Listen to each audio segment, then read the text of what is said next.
أعوذ بالله من الشيطان الرجيم. بسم الله الرحمن الرحيم. الرحمن علم القرآن خلق الإنسان علمه البيان. الشمس والقمر بحسبان والنجم والشجر يسجدان والسماء رفعها ووضع الميزان ألا تطغوا في الميزان وأقيموا الوزن بالقسط ولا تخسروا الميزان والأرض وضعها للأنام فيها فاكهة والنخل ذات الأكمام والحب ذو العصف والريحان فبأي آلاء ربكما تكذبان. خلق الإنسان من صلصال كالفخار وخلق الجان من مارج من نار فبأي آلاء ربكما تكذبان. رب المشرقين ورب المغربين فبأي آلاء ربكما تكذبان. مرج البحرين يلتقيان بينهما برزخ لا يبغيان فبأي آلاء ربكما تكذبان. يخرج منهما اللؤلؤ والمرجان فبأي آلاء ربكما تكذبان. وله الجوار المنشآت في البحر كالأعلام فبأي آلاء ربكما تكذبان. كل من عليها فان ويبقى وجه ربك ذو الجلال والإكرام فبأي آلاء ربكما تكذبان. يسأله من في السماوات والأرض كل يوم هو في شأن فبأي آلاء ربكما تكذبان. سنفرغ لكم أيها الثقلان فبأي آلاء ربكما تكذبان. يا معشر الجن والإنس إن استطعتم أن تنفذوا من أقطار السماوات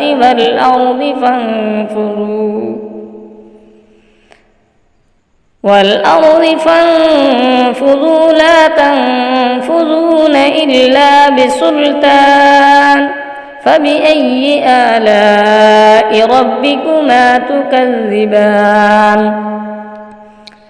يرسل عليكما شواظ من نار ونحاس فلا تنتصران فبأي آلاء ربكما تكذبان. فإذا انشقت السماء فكانت وردة كالدهان فبأي آلاء ربكما تكذبان. فيومئذ لا يسأل عن ذنبه إنس ولا جان فبأي آلاء ربكما تكذبان.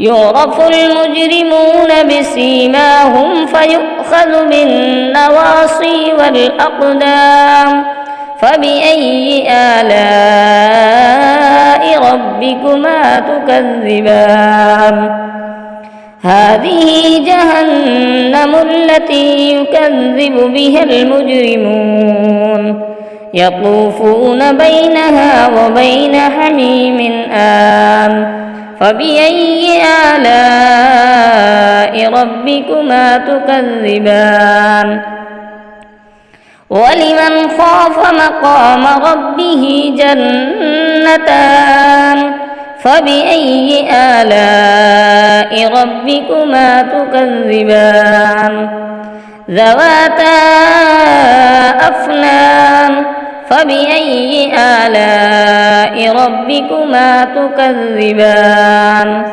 فيهما عينان تجريان فبأي آلاء ربكما تكذبان فيهما من كل فاكهة زوجان فبأي آلاء ربكما تكذبان متكئين على فرش بطائنها من استبرق وجنى الجنتين دان فبأي آلاء ربكما تكذبان فيهن قاصرات الطرف لم يطمثهن إنس قبلهم ولا جان فبأي آلاء ربكما تكذبان كأنهن الياقوت والمرجان فبأي آلاء ربكما تكذبان هل جزاء الإحسان إلا الإحسان فبأي آلاء ربكما تكذبان ومن دونهما جنتان فبأي آلاء ربكما تكذبان مدهامتان فبأي آلاء ربكما تكذبان فيهما عينان نضاختان فبأي آلاء ربكما تكذبان فيهما فاكهة والنخل ورمان فبأي آلاء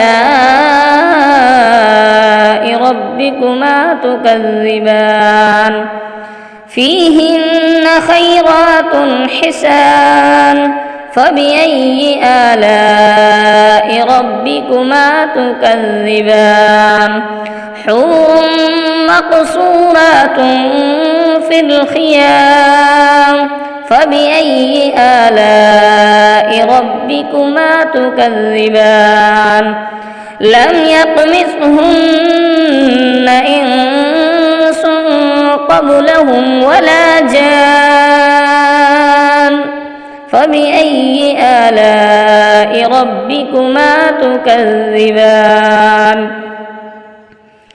متكئين على رفرف خضر وأبقري حسان فبأي آلاء ربكما تكذبان تبارك اسم ربك ذي الجلال والإكرام صدق الله العظيم.